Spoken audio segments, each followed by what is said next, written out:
Saya pernah diminta ngaji di Mbah Hamid Bedowi itu, acara haulnya Mbah Hamid. Tapi ya enggak undangan, karena saya memang jarang mau undangan umum. Ini perlu dicatat, nak sing ben ngundang istibatal ya demen kecewa biasanya. Terus, pokoknya saya itu hanya mau pernah guru sama pernah sepuh.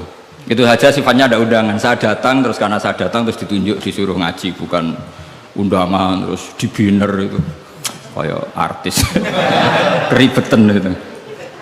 Ya kayak seperti ini aja lah, ngaji sudah ngaji. Perempuan itu satu-satunya makhluk pangeran sing tahu membantah Kanjeng Nabi. Kalau bolak-balik cerita, jadi di Quran ada ayat surat jadi surat Mujadilah, tapi umumnya orang baca apa?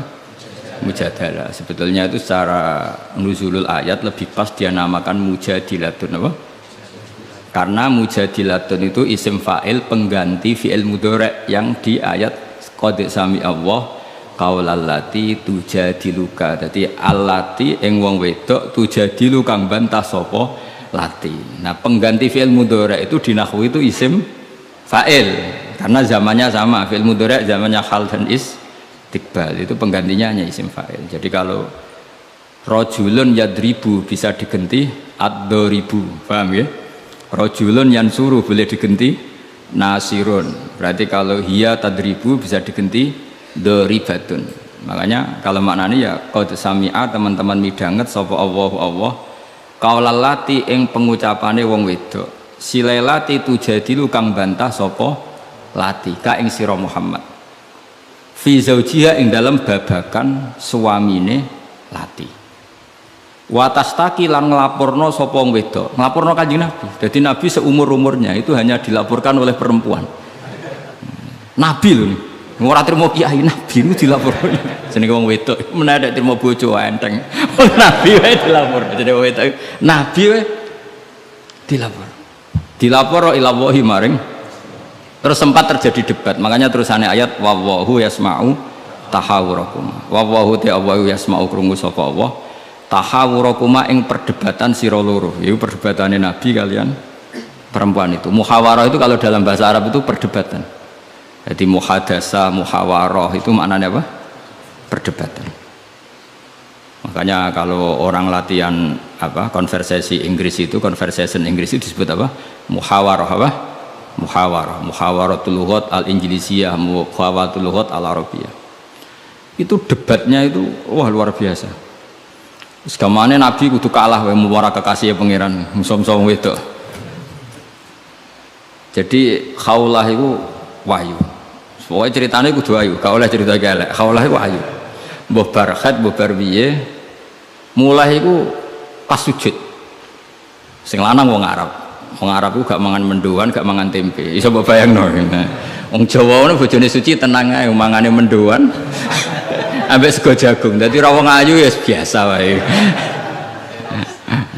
Jadi wong Arab itu mangane daging. Terus neng hadis semua asbabun nuzul redaksine fa'ajabatu ajizatuha. Nah bermaknane ya fa'ajabat mongko gawakno hu ing rajul jenenge Aus bin Somit. Apa ajizatuha wis bermaknane dhewe ajiz. Pokoke pas sujud itu sing gawakno ajizatuha. Wis jorok iki jorok niki. Niki murid kecelakaan. Jadi makna sing bener ra iso, nak makna ngono iso. Jadi uteke wis elek banget. Akhirnya jaluk, sing lanang njaluk. Karena sing wedok lagi sujud, lagi nikmati pangeran ra gelem. Ora gelem terus ngamuk sing lanang. Wong lanang ngerjaluk ra dikeki iku ya ngamuk iku sekunane kuno. Tapi nek sing mangan mendoan ngamuke rapati tenan karena ya tadi sawate mesti rapati tenan. Wis akhirnya ngamuk. Terus wong Arab itu ngamuk tertinggi itu muni anti aliyya kadhuri ummi, kowe berstatus kayak ibu. Ini makanya pentingnya ngaji tradisi. Berstatus kayak ibu itu di orang Arab itu adalah dzam. Dzam itu satu kesalahan yang harus dikritik. Tapi kalau orang Jawa kan enggak. Makanya kalau saya ditanya, fikih Jawa sama fikih Arab itu beda. Wong Jawa nak muni, "Dik, kowe kaya ibu." Itu maknanya sama-sama ngerawat saya.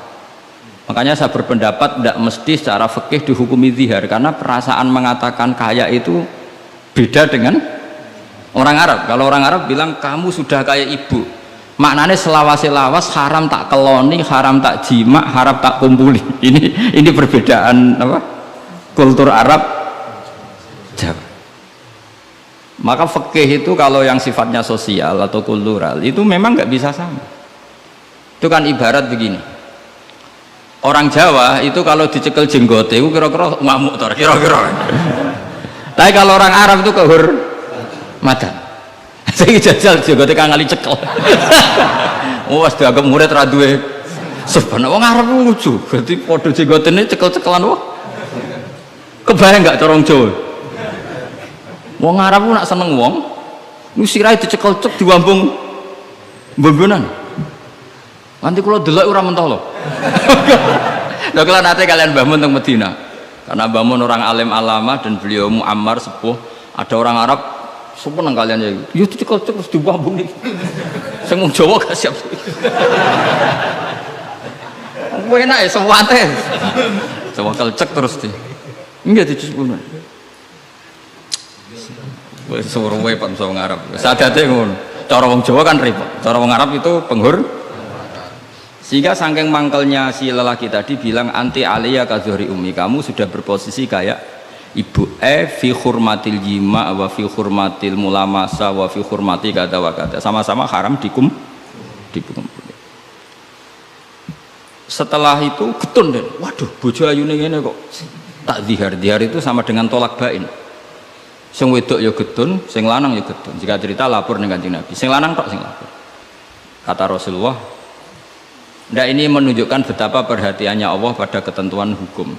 Kata Rasulullah, hingga detik ini belum ada wahyu, maka ketentuan dihar sama dengan ketentuan yang ada di zaman jahiliyah, yaitu biman zilatit tolak, berstatus kayak apa? Tolak. Ya sudah, jenis wong lanang kan nurut, ngulang. Kata Rasulullah, dihar itu kayak tolak. Ya sudah, kita nggak boleh kumpul. Nerima, sing lanang nerima. Sing wedok gak terima, enggak. Aku dewe sing matur Nabi. Tuarani Kanjeng Nabi. Tuarani. Ya Rasulullah, apa betul engkau menghukumi dihar kayak tolak? Ya, sampai sekarang begitu. Belum ada ketentuan dari Allah. Wah, ini tidak bisa. Tidak bisa, itu hukum yang nggak benar, tidak bisa. Kenapa dari Nabi? Ngomongnya jorok, jadi wong wedok mulai dhisik jorok. Nabi, jenengan roh bojo kula.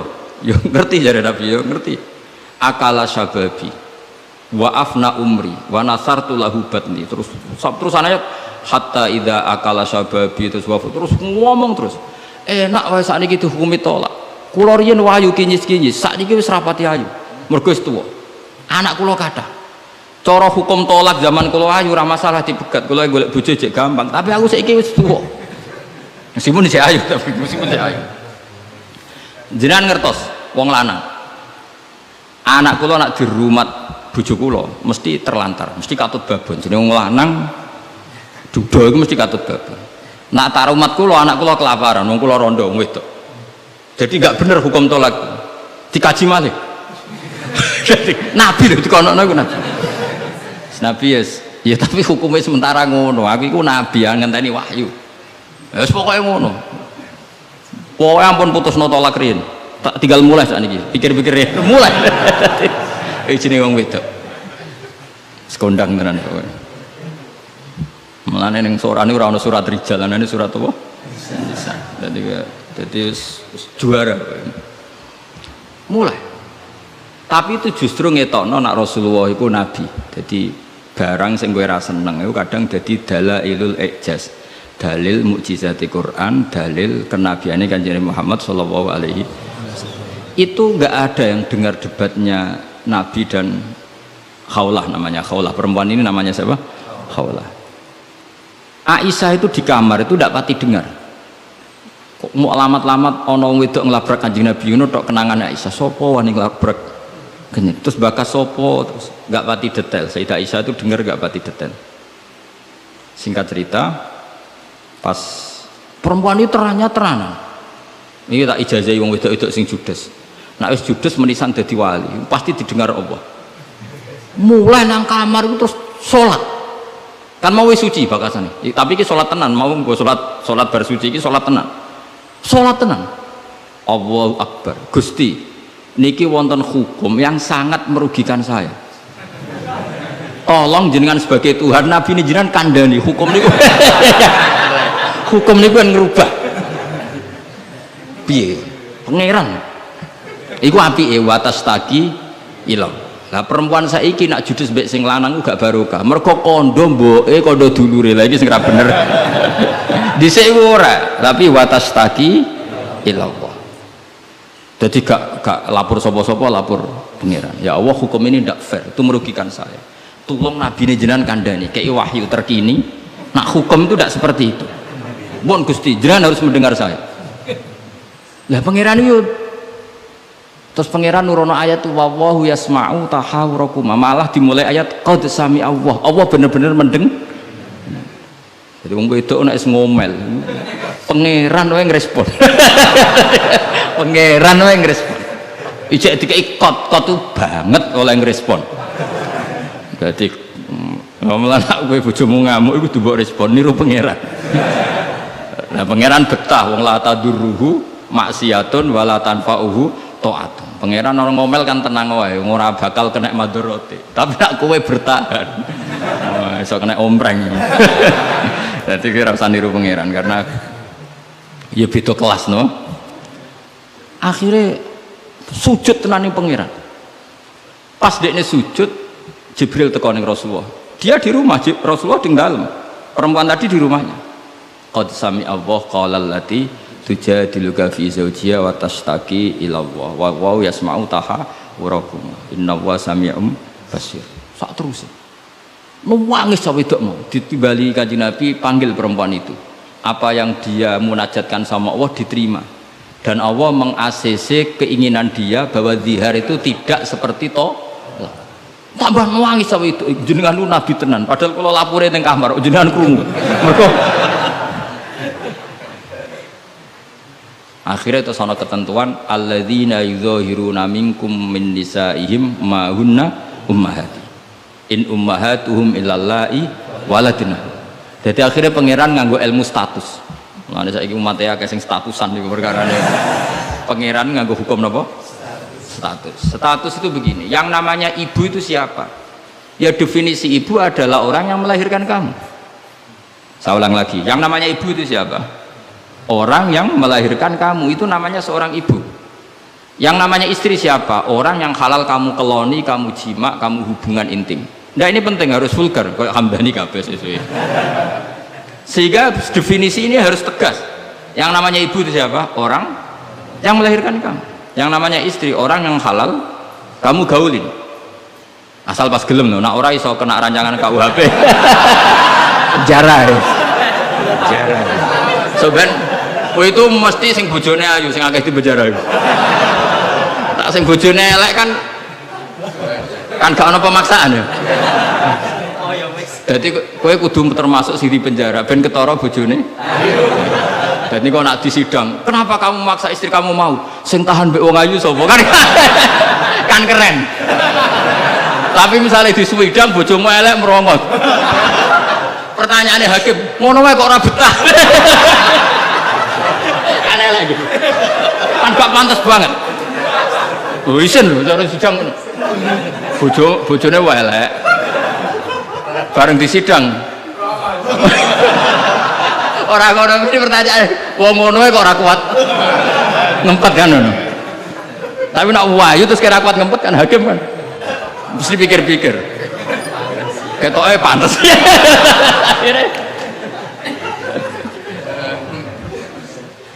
Tapi tak ulang lagi ya, ini fikih ya. Yang namanya apa? Ibu itu in ummahatuhum illallahi waladina. Mulane kan aji Quran sing tahqiq. Yang namanya ibu ya orang yang melahirkan kamu. Yang namanya istri adalah orang yang boleh kamu hubungan intim. Sehingga status ibu tidak bisa diistrikan, status istri tidak bisa diibukan. Maka karena ini penstatusan yang salah, saya ulang lagi, ini penstatusan yang salah, maka nggak perlu punya efek. Efeknya hanya dari segi sanksi kafaroh, bukan merubah status hukum. Ini hati-hati, awas kena salah, ngerokok kena sekali salah. Sebab itu Allah oleh ketikan wa innahum la yaquluna munkaram minal qauli Wazuro menstatuskan istri sebagai ibu itu omongan sing ngelantur sing ora bener. Wong istri kok distatuskan sebagai ibu, itu tidak bisa. Yang namanya ibu ya orang yang melahirkan, yang namanya istri orang yang boleh dijak hubungan intim. Ini kan nggak nyambung. Ya darani misalnya Hamdani semuanya ini Gus Ba iku muridku, yo stres wong ngomong ngono. Karena menstatuskan sesuatu yang nggak bener. Paham ya?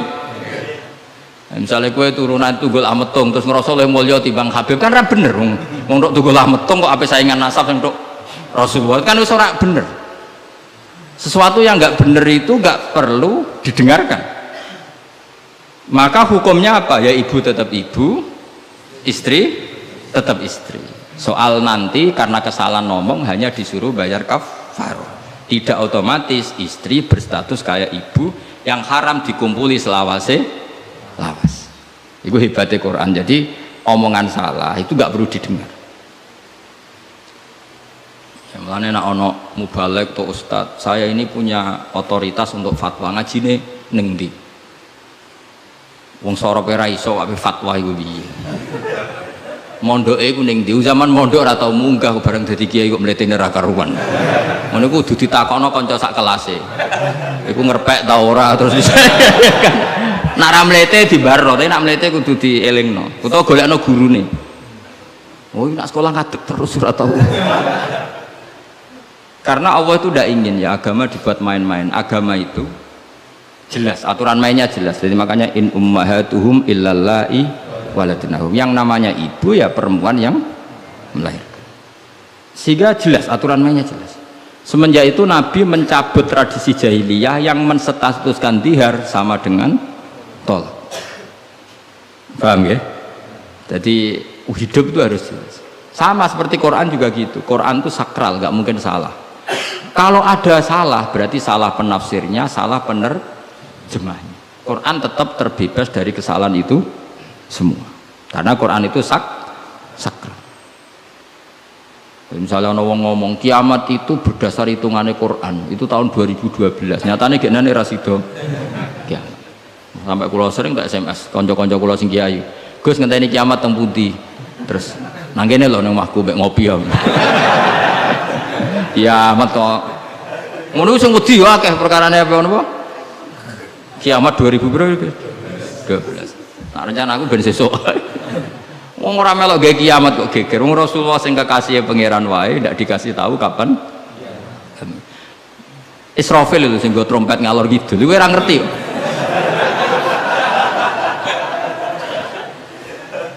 Padahal dia kepengen nang kiamat ben tugasnya selesai. Iku era. Nah, artinya begini. Barokahnya para mufassir, para peneliti Quran. Itu nggak mungkin tafsir yang diutarakan ulama itu nggak detail, itu nggak mungkin. Karena ya ini perbandingannya. Sayyid Muhammad sampai Sayyid Alawi, Sayyid Abbas sampai Sayyid Zaidi Dahlan sampai Syekh Khotib Minangkabau, saya semuanya itu detail sampai iki Quran iki turun pas Nabi teng dalem, iki Nabi pas tindakan, iki Quran turun pas dalu, iki Quran turun pas rino. Dengan tradisi sedetail itu kan nggak mungkin salah dalam memaknai. Ora koyo kowe. Ning Quran ono kok ayat piro mbah lali pokoke ono. Lah ngono kok dadi mufassir piye? Juga lihat bantah-bantahan Basul Masail. Pokoke ono kitabe. Lah yo kitab apa? Jenenge wae lho lali. Kok halamane jenenge wae. Padahal ulama dhisik ayat iki turun pas Nabi tindak, turunnya pas bengi, pas musim dingin, pas musim panas. Dengan pengetahuan sedetail itu kemungkinan salah itu kecil. Jadi dapat dibakas. Al-Khadori wasafari. Cara kowe kan gunane apa dibakas ning omah mbek. Wis ra bakat ngalim, ning teke saya elek.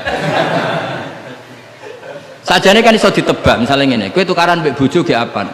Setengah tahun songkok kawin ini salah amat. Umur bulan madu kok wis tukaran. Tapi nak kowe sering tukaran mbek bojo sering jok piro bar 10 tahun. Normal iku. Sak melarat 10 tahun wis bosen. Dadi pancen wis wayahe brontak. Kan orang kan bisa diukur ngamuke kapan. Misalnya aku bertukaran mbek bojo, Gus. Kawin perang dino seminggu. Wah, salah amat. Al bidayah lahian nihaya wong kawitan umur bulan madu kok wis tukaran. Tapi nak bar 10 tahun itu kesunatan cara sing kuat tidak melarat 10 tahun itu. Nak kuat ya bojomu kelainan, wis kelainan. Jadi iso diukur, tunggale ngiyai semangat. Iku mesti ngiyai pertama setahun 2 tahun. Nunggu wis suwi mesti wis biasa. Perkara wis bosen, semua keinginannya agak kesampaian. Pas latihan kiai kan bayangno masyarakat nurut kabeh, ngaji kabeh. Bareng puluhan tahun masyarakat tetap biasa-biasa wae. Sesuai kan style kendo. Jebule padha wae. Nek semangat pertama mesti semangat. Nah takon imam masjid itu semangatnya mau pirang bulan. Buang dan istiqomah jamaah, jebule reaksinya tetap soft awal tok. Tambah istiqomah tetap aja soft awal, malah kadang merotoli. Sesuai mesti mikir, tak rewangi ngene yo. Reaksi publik ya pancet, sesuai mengendorkan diri. Akhirnya gawe wakil. Ya wakil sesuai mulai dimami santri ya sesuai santai. Iku sing bener, mulai bener ya iku. Mereka tambah semangat mesti tambah kecewa, orang kok tambah. Makanya itu uniknya Quran, ketika Rasulullah terlalu semangat itu malah mbek pangeran didawi la'allaka baqiun nafsak. Muhammad kowe aja terlalu iku menggebu-gebu oleh dakwah. Mergo untuk iman ora iku urusanku, sementing kowe dakwah standar wae. Aja sampai baqiun nafsak rusak awakmu dhewe. Tapi nak kanggo kiai pemula enggak baik niru saya itu terlalu rileks. Kiai semula cek semangat ben duwe status mong. Nah, kalau kan statusnya saman lah. Semangat terus semangat terus mohon aman lah pokoknya. Jadi akhirnya pangeran itu sakit Kanjeng Nabi karena terlalu apa? Tapi itu justru nunjukno Rasulullah betapa sangat mencintai umatnya. Beliau tersiksa kalau orang tidak dapat hidayah. Sampai la'allaka baqiun nafsak, sampai kata mufassir muhlikun nafsa. Nabi hampir tarodda anil jibal. Sampai pernah berencana cuek lah. Terus sampai Allah dikandani, sudahlah masalah hidayah itu saya. Laisa 'alaika hudahum walakinna wa yahdi may yasha. Sudahlah kamu ngaji saja, kamu dakwah saja, tapi tetap laisa 'alaika hudahum, itu tidak wilayah Anda untuk memberi hidayah. Terus kula ngene ngaji wae. Ada muni ngene, aku pengen ngaji ning Damaran terus sing tak ulang alim kabeh, demen setruk ben nek niat. Oh mesti kecewa. Ayo paling sing paham piro? Ayo ngaco. Ayo ngaco tak tes. Tapi nak targetnya gak paham no, supaya ngaji, silaturahim, guyon bareng, bar mulai, bar nulis. Wah mesti ngarah kecewa. Mau takut uang ngaji Gus Pak, ya ngaji. Iya keterangan wis, apik. Baleni ra iso iki lho rekamane. Ayo kelakuanmu ngono ta, kira-kira. Jawab. Ayo jajal tanpa rekaman baleni. Nak ra ngelantur. Nah, misalnya terus kiai ini diambisi ngaji muridnya paham. Kira-kira demen kecewa kan? Lah bojo yang ngono tak wari. Ana wong kepengin bojone sholihah, riman, ra bantah. Demen kecewa. Kowe iku sapa? Wong mbok cukupi wae jek bantah men ra mbok. Pokoke ditarget bojo iku penting wedok nak salat madhep ngulon. Ya wis kok. Iku mesti gak gampang kecewa. Lho kula es kiai bojo kula yo ning. Ya aku narjetno bojo pokoke urip, salat, seneng. Berarti ora usah bayangno teko lunga disambut, terus digodhogno banyu nggo teh, mbok disiramno ya. Demen kecewa, apa? Demen kecewa. Pokoke anggar teko takoki, jek urip, Dik. Alhamdulillah bojoku isek urip. Misale kok minggat mulai, Mas aku semula nang wong tuaku. Melok kowe yo melarat atau melok wong tuaku. Alhamdulillah Dik cerdas. Tahu sing pantes dieloki. Dan cara hukum melok wong fakir iku kebodohan. Melok wong tua sing sugih itu kepintaran. Tanggapi secara ilmiah. Kok ngergoni wong lanang ujug-ujug mulai ndak ini kamu punya istri yang menghormati ilmu. Di mana-mana melok wong fakir ora enak. Melok wong tua sing sugih iku enak. Berarti bojo pinter ta goblok? Pinter. Jadi sing syukur ya. Alhamdulillah Dek kok pinter. Kowe genane melok aku fakir 5 tahun aku ya jagal. Wong kok gobloke ngono. Jadi jek kowe mulai iki. Lah misale kayak dirafak. Wis Mas tak rafakno Mas, aku pegat mesti ngene-ngene. Ya ngomong ngono. Nak pancen kowe entuk sing luwih apik timbang aku. Ya piye meneh. Tapi iku kan barang sing ora mesti. Sing karuan mesti iku ya aku iki wis bojomu. Terangno. Mengejar barang ora mesti iku bahaya. Terangno. Tapi nak bojo jawab ngene, fakirmu wis mesti. Sugihmu ke depan ora mesti. Nak adu al yakin la yuzalu bisak. Bar saiki malah ngaji usul fikih. Ngaji kaidah fikih al yakin la yuzalu bisak. Semalah debat. Tapi intinya gini ya, dari mengerti seperti ini, kemungkinan para mufassir salah dalam mengartikan Quran itu kecil. Karena hadori Nabi di dalam untuk wahyu itu roh niteni. Mulane Aisyah radhiyallahu anha itu ngerti banget Nabi nantok wahyu. Kenapa tahu? Ketika ayat Baro'ah, terbebasnya beliau dari tuduhan apa? Zina dengan Sufyan ya, Sufyan al-Mu'attal itu Nabi itu fi yaumin syatin, di hari yang sangat dingin, musim dingin. Di Arab itu kalau musim dingin itu ada salju. Umumnya wong musim dingin kan buatan keringetan Kang Ali. Umumnya wong musim dingin buatan apa? Keringetan karena musim dingin. Iku Nabi kalau saking untuk wahyu, saking paniknya, saking beratnya wahyu itu wa innahu la yatafassadu araqan, kenangane Sayyidah Aisyah.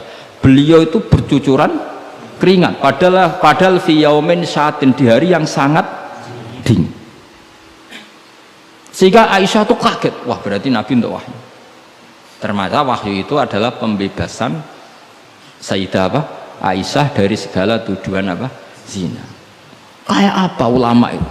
Sayyidah Aisyah meriwayatkan itu, ini ayat turun di musim dingin dan Nabi sampai keringetan begini. Jadi detail peristiwanya tentang hadisul ifki. Rawinya seorang Sayyidah Aisyah di rumah Abu Bakar, ditunggoni ibunya Umi Ruman. Itu detail. Kesalahan itu kecil sekali. Bayangkan kalau tafsir itu diomongkan orang sing pokoknya ono ayat piro boraro. Bareng roh wis terjemahan. Sing nerjemah dhewe ra wong alim. Sing umate akeh ya wong bodho kabeh anut. Terus otoritasnya itu di mana?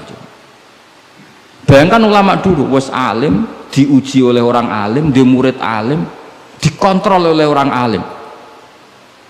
Imam Bukhari itu diakui orang alim setelah diuji 100 ulama ahli hadis. Itu lagi lolos. Saiki ora, wong bodho kabeh ngaji, iku niate ngaji mau golek barokah, ora golek paham. Mergo wis ngerti nek ora bakal paham. Dadi akhirnya ya realistis ae. Takoki kenapa ngaji sing untuk barokah. Semangkone kok nguri ora paham. Mau kenangane ngaji ini rame, wis ngono tok. Mbak Kasapo mbah kok nguri rapati krungu. Padahal umpama ngarep lah ya padha ae rapati paham. Dadi mulane nek rapati paham kok nguri ben alasan nek ora paham. Tapi ngaji ilmu sama ulama dulu tuh ora paham ora iso. Wong dites. Imam Syafi'i itu ngaji Imam Malik itu dites. Maca muwatta sik disinaoni sik lagi ngaji Imam Malik terus cek dites. Sufyan Ats-Tsauri nate ngetes Imam Syafi'i ngene, cara kowe mesti gagal. Tes-tesane ngeten. Ada Sufyan Ats-Tsauri, ada Sufyan bin Uyainah, ini ulama-ulama seniornya Imam Syafi'i. Ya Syafi'i nak nyeluk ya jangkar karena lebih senior. Ma maknal hadis la tuharrikut tayra utawa atiron la tuharriku at-tayra min wakanatiha. Sebagian riwayat min makinnatiha. Manuk itu aja mbok obahno sangka kurungane. Ya, manuk itu jangan gerakkan. Jadi sangkar burung itu jangan kamu gerakkan saat ada burungnya. Tapi posisi pintu terbuka. Karena Imam Syafi'i itu orang alim. Dites, oh maknanya begini. Orang Arab itu kalau mau pergi itu tayamun maupun tasyaum. Jadi kalau burung di obahno kurungane kok terbang ke kanan, maka perginya mubarak baik. Tapi kalau digerakkan burungnya terbang ke kiri, maka pergi ini buruk. Nabi melarang itu. Nabi melarang umat Islam punya penyakit tatoyur. Tatoyur itu apa? Menggantungkan nasib dengan toirun, burung. Makanya di surat Yasin apa? Innama toirukum ma'akum. Jadi apa? Paham lagi ya? Jadi orang Arab itu apa? Corong Jawa itu apa? Adu nasib, mengundi nasib. Kalau orang Arab pakainya apa? Burung. Nah, Jawa kan cecek. Misalnya cecek ceblok. Wah, alamat elek ra sida lunga. Padahal sing mesti kan ceceke hati-hati, iku sing mesti nganti. Tapi wong Jawa nafsire kan cecek ceblok, iku berarti celaka ya. Sing celaka ceceke ta wong sing ngape lunga. Tapi orang Jawa ora ya. Ngape lunga ana cecek ceblok gak sido jare alamat apes. Padahal cecek tiba sing mesti kan siji gak hati-hati. Nomor loro iso wae dene latihan jumping. Ane latihan uji apa? Uji nyali. Nah itu Imam Syafi'i itu paham betul. Adatul Arab itu kalau mau pergi itu menggerakkan sangkar burung yang ada burungnya, kemudian kalau terbang kanan alamat baik, kalau kiri alamat buruk. Lah Rasulullah itu melarang itu, makanya terus ngendikan la tuharrikut tayra min makinnatiha.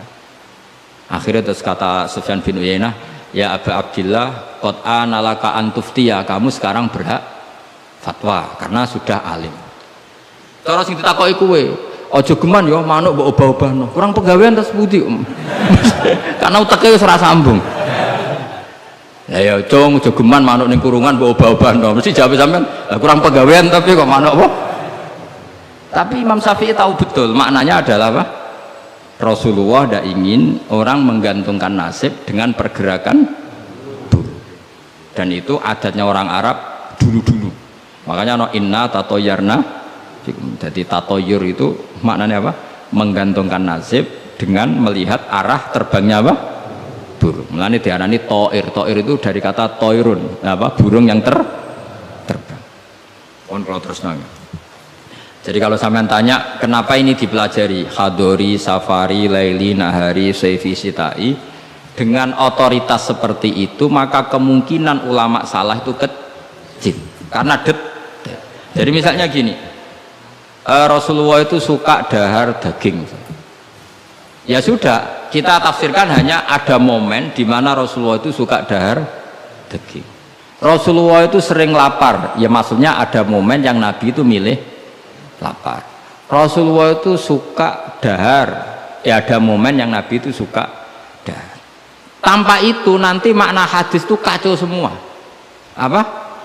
Kacau semua. Karena makna hadis itu otoritasnya itu terserah kita. Maksudnya terserah kita gimana? Misalnya begini, awas rungokno, awas sekali salah setengah kafir. Maksudnya kafir swasta, bukan kafir tenan. Enggak, coba misalnya begini, enggak ini saya bedai. Wes akan ngalilah sekali alhamdulillah. Ittaqu waha, kena makna nih coba, enggak jawab saja.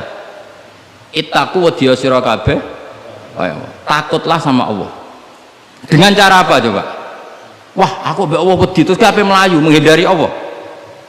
Tapi lafaz yang sama dipakai ittaqun nisa, takutlah sama perempuan, sama istri. Serius, wis takut ora usah dikongkon wis takut.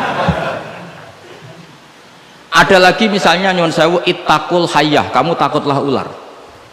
Ittaqul faqra, takutlah sama kefikiran. Sama-sama kalimatnya takut, tapi tetap proporsional sesuai makna yang terkait. Ittaqullaha bitaat, takwalah Allah dengan melakukan taat. Justru takwa kepada Allah itu kita harus menuju Allah. Ya saya ulang lagi ya. Takwa kepada Allah itu justru harus menuju Allah. Sehingga monggo mriki, tafadhol mriki. Mboten niki sami. Ini saudara antum ini. Ya saya ulang lagi ya. Lafaz itu akan proporsional sesuai konteksnya. Dan ini para pendengar harus tahu. Misalnya saya ulang lagi ya. Ittaqullaha, takutlah kepada Allah. Apa artinya kita menghindari Allah? Kalau kamu takut ular, takut perempuan cantik, kena fitnahnya harus menghindar. Kalau takut Allah, kalau menghindar kan malah salah. Makanya di Quran ada ayat gimana? Wa dzannu alla malja'a minallahi illa ilaih. Ada 3 sahabat yang melakukan kesalahan, yaitu takhalluf anil jihad. Beliau terlambat mengikuti perang Tabuk. Singkat cerita dineng Kanjeng Nabi sampai 50 hari. Semua sahabat diperintahkan Nabi jangan omongi dia, hijrah dineng. Sehingga ketika dineng itu mereka sudah selesai hidupnya. Ini disebut wa alas salasatil ladzina khulifu hatta idza daqat alaihimul ardu bima rahubat wa dhannu, saat terusnya itu sampai wa dhannu alla malja'a minallah illa ilaihi. Ketika dineng Nabi, dineng sahabat, wah entek uripku. Bareng ngrasa entek uripe, terus beliau iktikaf di masjid, bahkan menyancangkan diri, mengikatkan diri di tiang apa? Masjid, dan dia berjanji semua hartanya diamalkan, semua hidupnya diibadahkan, dan dia mengira sudahlah saya tidak bisa lari dari Allah kecuali menuju Allah itu sendiri. Jadi unik kan, takut Allah itu artinya apa? Justru harus mendekat. Kamu takut kiai, semua kiai kita hormati, kita hormat sama Mbak Arwani, Mbah Mun, hormat sama Mbah Hasyim Asy'ari. Tapi hormat kita, takut kita malah kalau ada kiai ngaji kita mendekat. Tapi kalau takut ular kubra harus lari. Nah, sama-sama kalimatnya takut. Nah, bayangkan kalau makna di Quran seperti ini tidak oleh ahlinya, betapa salahnya. Sama-sama kalimatnya takut. Tetapi dengan banyak pengetahuan yang musalsal ila Rasulillah sallallahu alaihi wasallam, kita tahu proporsi ittaqun nisa kayak apa, ittaqullah kayak apa, ittaqul hayah kayak apa. Cinta juga gitu, cinta kepada Allah kayak apa, cinta kepada Rasul kayak apa, cinta kepada perempuan kayak apa, cinta pada teman kayak apa. Semuanya redaksinya juga hub, mahabbah. Tapi orang akan proporsional.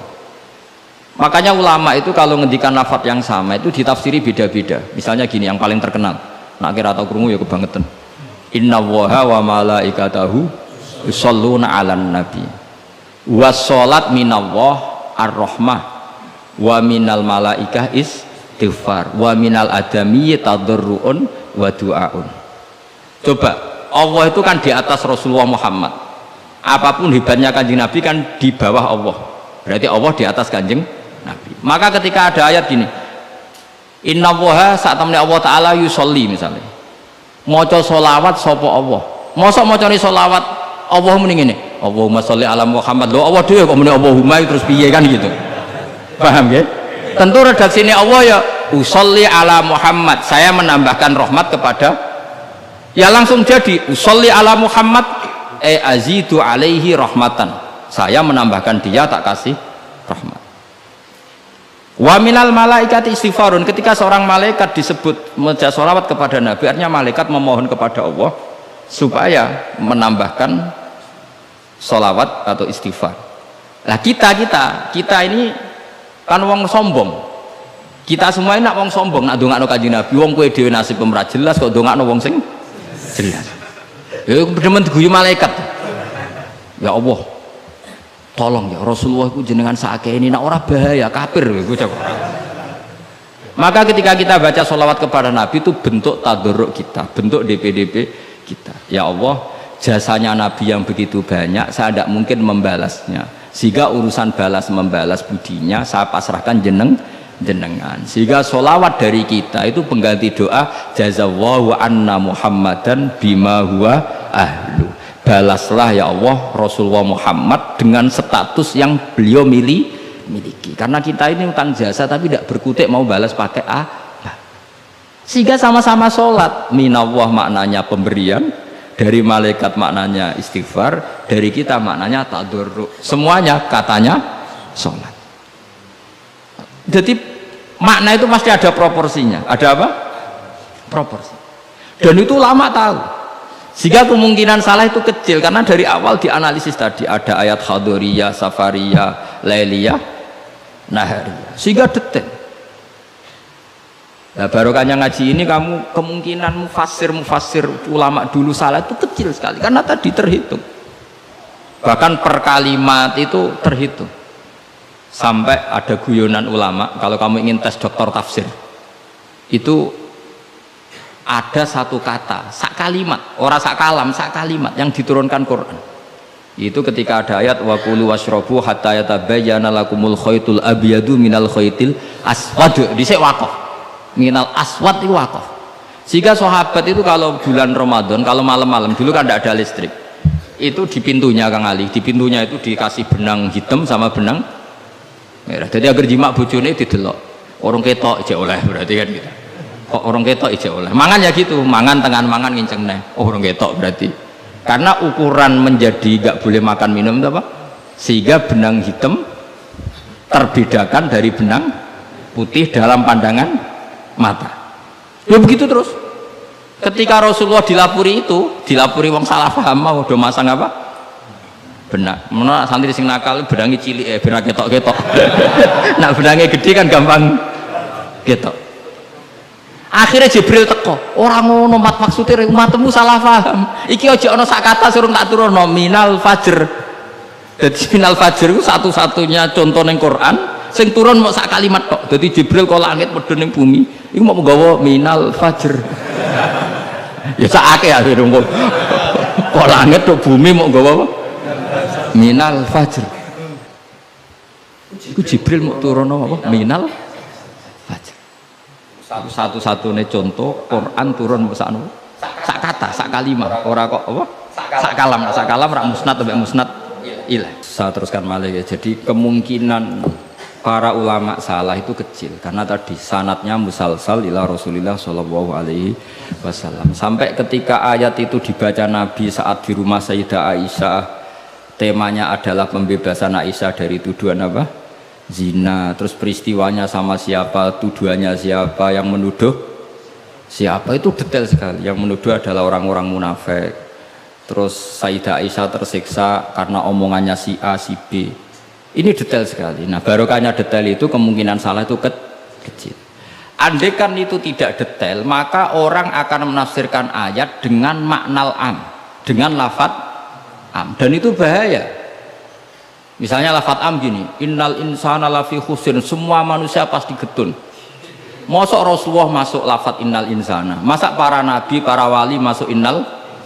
Tapi kalau kamu tahu bahasa Arab kan alil ahdi, al itu untuk makna takrif, orang tertentu yang kelakuannya tertentu itu lafi khusr, sehingga proporsional. Apa proporsional? Makanya ketika ada ayat misalnya gini, wa anni faddaltukum alal alamin, Bani Israel didawi pangeran, saya memuliakan kamu di atas seluruh penduduk dunia. Semua mufassir mengatakan karena umatnya Rasulullah adalah umat terbaik, kuntum khaira ummatin. Tapi kenapa Bani Israel dikhitopi wa anni faddaltukum? Oh begini, ala alami zamanihim, apa? Ala alami zamanihim, Bani Israel adalah penduduk terbaik di eranya atau di masanya. Kenapa begitu? Karena ada al, apa? Ada seperti begini ya, Mbak Arwani itu yang terbaik di eranya. Tentu beliau kan nggak akan merasa lebih baik ketimbang Mbak Munawir karena gurunya. Mbah Mun terbaik di eranya tentu dibanding kita. Kalau dibanding Mbah Zubair sama Said Abdul Al-Haddad terbaik. Tapi kan nggak mungkin beliau kerso dibandingkan sama Faqih Muqaddam, sama Habib Ahmad bin Isa al-Muhajir. Semua ini orang-orang terbaik tentu kita tafsiri di eranya, karena mesti beliau-beliau punya senior. Paham ya, jelas ya? Sama lah. Ketika wa anni faddaltukum alal alamin, Bani Israel dikhitopi gitu, alami zamanihim, bahwa Bani Israel lebih utama hanya dibanding apa? Orang di eranya. Tidak mungkin mengalahkan umat Rasulullah Shallallahu alaihi wasallam karena umatnya Nabi kena status kuntum khaira ummati. Ya jelas ya. Jadi, nah, siapa yang tahu proporsional ini? Lagi-lagi ulama. Jadi ini penting, ulama ini penting. Sama ketika Rasulullah itu nyuwun sewu ya mau berteman orang-orang kafir. Itu ulama yang tahu. Bertemannya apa? Karena Rasulullah tidak punya hadzun nafsi, bertemannya adalah tatmi anil Islam, supaya menyenangkan mereka masuk Islam. Tolaban di imanihim wa toma'an di imanihim. Tapi nak sing akrab sampean, oh paling untuk servis sih. Gak butuh Islami, butuh duit. Kan nanti terserah. Sama-sama dohir itu mau berteman, tapi kan beda orang soleh sama ndak. Aku bolak-balik nyontono gampang kasus wong itu. Ana wong soleh ngekeki dhuwit rondo ayu. Wis pikirane nulung. Tapi nak wong dolim ngekeki dhuwit mesti pesen apa ora. Jadi sama, perilakunya sama-sama memberi. Tapi orang soleh sama orang fasik selalu beda.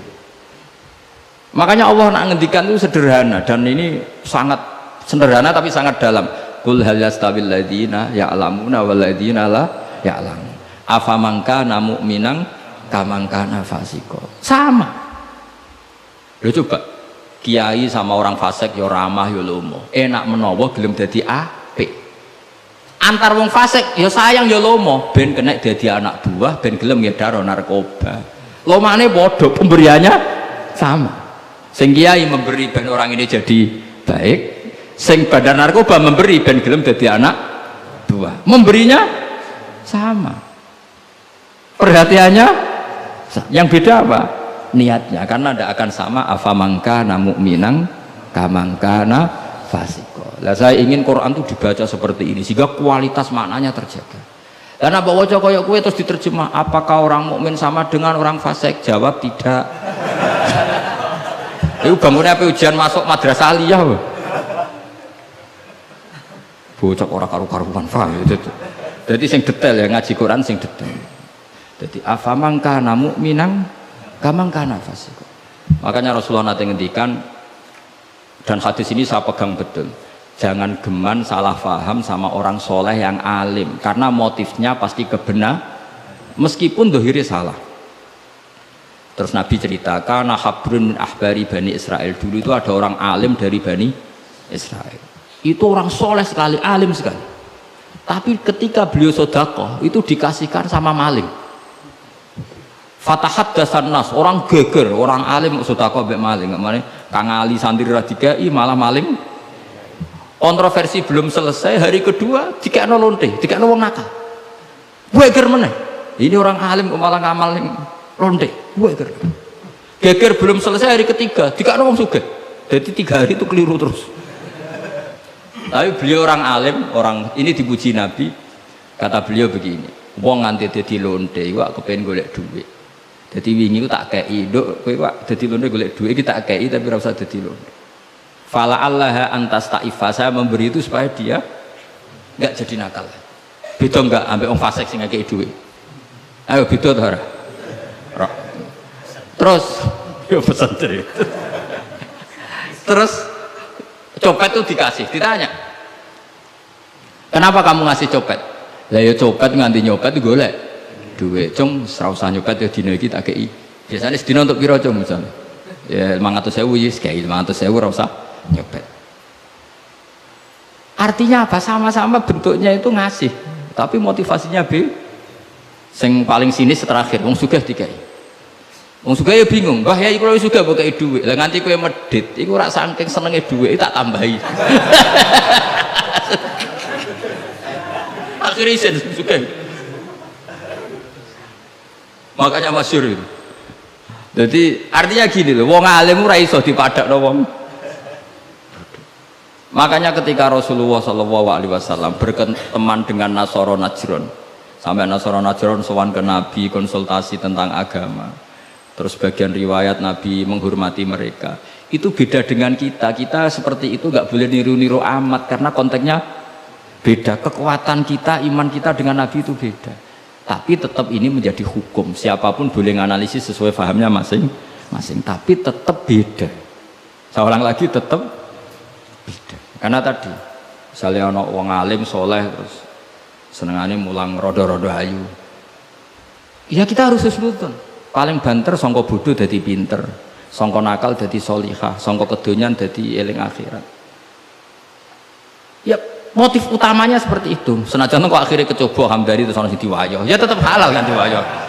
Tapi kan motivasi utamanya itu bahwa para janda ini harus lebih baik. Makanya nenggone dibak ning manakib, nenggone dibak berjanji wayamsi ma'al armalati, di antara sifatnya Nabi itu mau mengajarkan beberapa janda. Karena mereka kasihan. Tapi nak sing mulang sampeyan, sing mulang hamdani, sing khusnudan ku sapa? Khusnudan itu kebodohan. Karena terus eling dene sing ayu iki sing elek iki. Dadi ora penting iku paham ta ora, yang penting dene apal apa? Itu kan ngeri betul. Maka ini penting saya utarakan. Jadi Allah nak ngendikan itu sebenarnya sederhana, tapi maknanya jauh. Afamangkana mu'minang kamangkana fasiko. Saya itu merasakan, saya kemarin 7 hari di Korea. Itu 2006 banyak santri Korea ngaji saya yang pas perainan. Kenapa saya yang diundang? Sebenarnya saya itu nggak diundang. Mereka minta saya ngaji, beberapa kali sudah ngaji di Indonesia, terus mereka minta sekali-kali Gus ngaji di Korea. Aku ya bilang gini, tapi waktunya terserah aku, ngatur kiai dosa. Nggih Gus, pokoknya terserah jenengan. Mereka mintanya 1 bulan di Ramadan. Bangunnya pondokku bukan tutup. Kiai sewa kira 1 bulan Ramadan bisa. Akhirnya saya minta seminggu saja. Uniknya apa setelah saya di Korea, Tahun 2006 tuh Kang Ali Imron itu mereka ngaji saya di Jogja. Delalah saya pas nerangkan ayat ya ayyuhalladzina amanu alaikum anfusakum la yadurrukum man dhalla idza tadaitum. Wahai orang-orang yang beriman, jaga diri kamu secara baik-baik. Setelah kamu menjaga kebaikan kamu, setelah kamu menjaga iman kamu, setelah kamu menjaga konsisten istiqomah kamu, la yadurrukum man dhalla idza tadaitum. Orang sekeliling kamu sesat enggak masalah. Kamu hidup di Jakarta enggak masalah, di Hong Kong enggak masalah, di Thailand enggak masalah. Yang penting kesehatan kamu terjaga. Itu mereka terinspirasi. Itu satu-satunya ayat Gus yang menjadi kita nyaman hidup di Korea. Ustadz-ustadz di sana merasa nyaman. Enggak apa-apa kita dikepung orang ateis, dikepung orang macam-macam. La yadurrukum man dhalla idza tadaitum. Akhirnya dikenang. Nasihat saya itu dikenang. Akhirnya mereka sepakat ngundang saya semua guru-guru terus tak ijazahi itu. Ya sudah, Korea itu bumi ateis. Bumi di sini tuh nangis semua karena lama enggak dipakai sujud.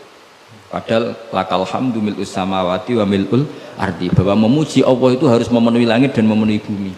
Nanti kalau orang Korea nggak ada orang Indonesia, bumi ana sing lodang. Jadi didelok malaikat kok dhuwur, ini kok lodang karena nggak ada yang sujud. Tapi baru kayak dikepung TKI 49.000 dan itu separuh lebih sholat. Sholatnya keren pisan, kadang ning Thailand, kadang ning gone. Karena kalau pas kerja itu waktu sholat disamakan waktu jeda 5 menit ke kamar mandi. Jadi rata-rata sholatnya itu pas di kamar mandi. Lucunya kalau mereka sedang baik nawani gini, apa tak belikan patung juga? Karena pernah ada orang TKI sholat itu dincengin ngisor. Mereka aneh, ada sembahyang kok tanpa patung. Karena tahunya mereka ya namanya sembahyang pakai patung. Jadi betapa mereka nggak kenal sekali sama Islam. Dan itu pertama kenal barokahnya orang-orang Indonesia. 49.000. Nah sekarang udah bikin masjid, doa apa, terus ada yang ngontrak masjid. Jadi masjid itu unik. Kadang lantai 1 gereja, lantai 2 bar, lantai 3 masjid. Jadi saya pernah ngaji bab itu mau ke masjid ngelewati gereja dulu. Dan di masjid gambarnya salib. Karena yang di bawah itu gereja. Lewat situ. Lantai 2 bar. Bar itu lantai 3 masjid. Kadang balikannya masjid dulu bar. Jadi ya nguji iman betul. Teman saya ada yang cerita, saya pernah Gus mau ke masjid, lantai 2 bar sudah kan masuk setengah. Ke masjid apa di sini aja ya?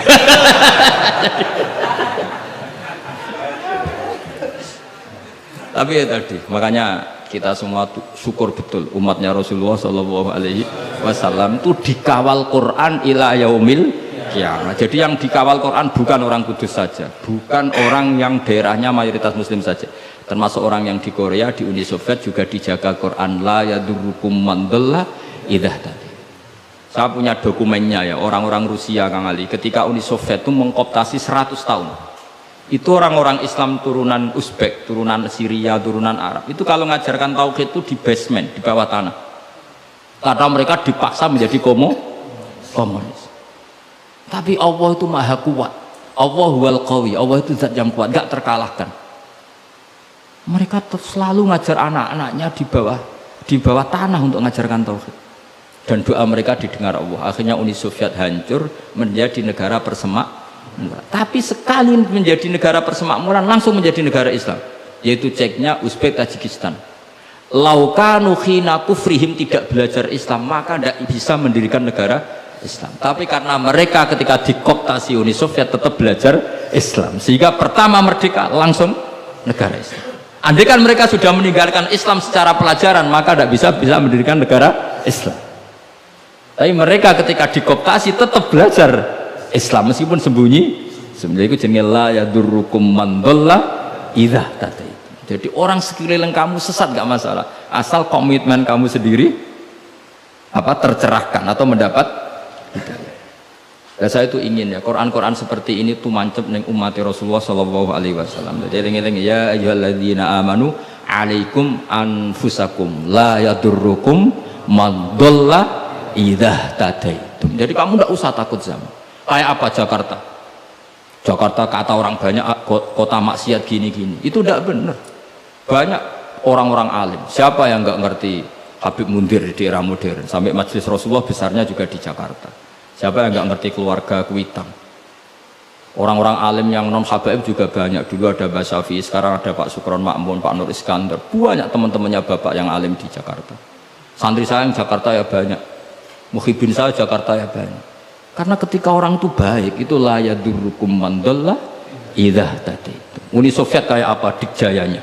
Ketika mereka hancur, malah mereka akhirnya yang hancur dan berdiri negara-negara persemakmuran dengan asas napa? Islam. Jadi gue ora usah khawatir, wah ini negara Indonesia rusak tauhid kudu dihancurno. Wah apa-apaan, gak tau ngaji, yakin gak tau ngaji. Agama ini akan dijaga Allah ila yaumil qiyamah. Jelas dawuh Nabi la tazalu ta'ifatun min ummati zahirina 'alal haq la yadurruhum man khalafahum. Sebagian riwayat la yadurruhum man nawa'ahum. Agama ini kata Nabi selalu umatku ini ada pembela-pembela kebenaran ila yaumil kiamah kata Nabi. La yadurruhum man khalafahum, dan umatku yang bela kebenaran ini tidak akan terkalahkan oleh orang yang menentang mereka. Dulu ketika kita kecil, sampai pengajian kudu lapor Polres, mubalake di data, iya bener riyen. Sakniki pengajian rasa diundang Polsek ora bedanya kan jauh sekali. Dulu kan kayak kesulitan, sekarang kayak apa? Padahal kualitas ibadah kita mungkin hebat, udah mungkin mesti hebatnya wong dhisik-dhisik. Tapi agama ini dijaga Allah. Nah cara kiai-kiai sing tasawuf dhisik digawa Imam Ghazali, Syekh Abdul Qadir Jilani. Iku agama mlaku. Berhubung agama diurusi pangeran, saiki digawa mudin ya mlaku. Mergo sing ngurusi pangeran. Cara sing ngurusi manusa agama iku wis tutup. Mergo sing gawa trimo mudin. Tapi berhubung dijaga pangeran, sing gawa rodok-rodok pidol wis tetep mlaku. Jadi Hamdani wis tetep mlaku. Ya memang Allah Ta'ala sudah janji la tazalu ta'ifat. Ini dawai kanjeng Nabi. Dawai kanjeng Nabi tentu semakna dengan wahyu. Karena apa? Wa ma yantiqu anil hawa in huwa illa wahyu yuha. Jadi dawai Nabi la tazalu ta'ifatun min ummati zahirina 'alal haq la yadurruhum man khalafahum. Jadi umatku akan selalu ada yang membela kebenaran dan tidak akan terkalahkan oleh yang menentang. Tapi syaratnya tadi loh ya, syaratnya seperti di Quran tadi, idza tadaitum. Kalau di Kudus bar bisa rame, tapi nyatanya pengajiannya Ki Saroni ya bisa rame. Artinya kebenaran sebenarnya nggak pernah kalah. Coba saya sekarang hitung saja, konser dangdut sama sholatnya Habib Syekh, pendatangnya banyak mana coba? Tetap menang Habib Syekh. Sekarang orang yang di bar sama ngaji Jumat pagi banyak mana? Banyak banget. Artinya kebenaran itu selalu menang. Lah repotnya kadang sehingga kebenaran itu hitung-hitungan. Tak rewangi ini untuk obol, itu mulai masalah. Kalau yang bawa saja sudah ada ikhlas itu mulai. Asal yang bawa ikhlas, insya Allah tetap menang gitu. Dong tapi paham ya, orang usah tersinggung ya, biasa wae ora usah. Jadi artinya Allah menunjukkan kebenaran kan sesuatu yang nggak menarik itu sebetulnya. Kok menarik piye dong, kiai ini wis lanang jenggoten. Brewoken, lah anak dulu artis kan karuan, sing disawang ayu. Lagi misalnya Khadruwan sing Hamdani Ali wis delok kok ngaji gini sing guri delok Hamdani itu untuk apa ya? Tapi yang menarik oh. Ya coba Vatikan, saya punya temen itu pernah main di Vatikan. Itu kan menarik, ada gondola, orang Eropa itu cantik-cantik, cek katokan cekak. Wajar lah kalau menarik. Tapi masih kalah dengan Ka'bah. Ka'bah wis kotak, pinggire wong brewok jobahan. Tapi wong mukjizat. Iku wong ya wedan tenan mara Ka'bah. Edan seneng banget, ora edan basa Jawa, basa Arab. Cara wong Jawa nak darani seneng banget itu basa apa? Coba. Justru itu ketok mukjizate Ka'bah. Lah ya kalau orang ke Vatikan kan menarik, wajar kan akeh wong ayu, terus sungainya indah. Mara Ka'bah saja. Terus kotak ireng pisan. Terus ngono wong Arab-Arab. Wotok-wotok kadang dituwakoi. Wah, tapi wong Ka'bah iku keramat. Daya tariknya ya luar. Lu umpama nuruti teori sosial, Ka'bah itu menarik enggak? Coba sama jawab. Justru itu keramate. Kiai yang ngono, wis watuk nak mulang ra enak. Wadang mulang saking sepuh ngidang itu. Tapi sing ngaji yo wae. Ana can wis jaga penampilan, jaga image, berhubung niate ora pati ikhlas. Lah wong yo ora seneng. Dagu apa wong itu. Dadi pancen agama iku mesti iso njogo agama mau ikhlas tok mun ngandel kula. Karena wa ma umiru illa liya'budu wa mukhlishina lahuddin. Jadi agama ini hanya bisa dijaga oleh apa? Ikhlas. Sepiate, carane ikhlas piye Gus? Aku dhewe latihan kok. Tapi sementing yo. Cuma latihanku wis suwe, dadi kemungkinan wis sukses. Jadi mungkin Al-Fatihah.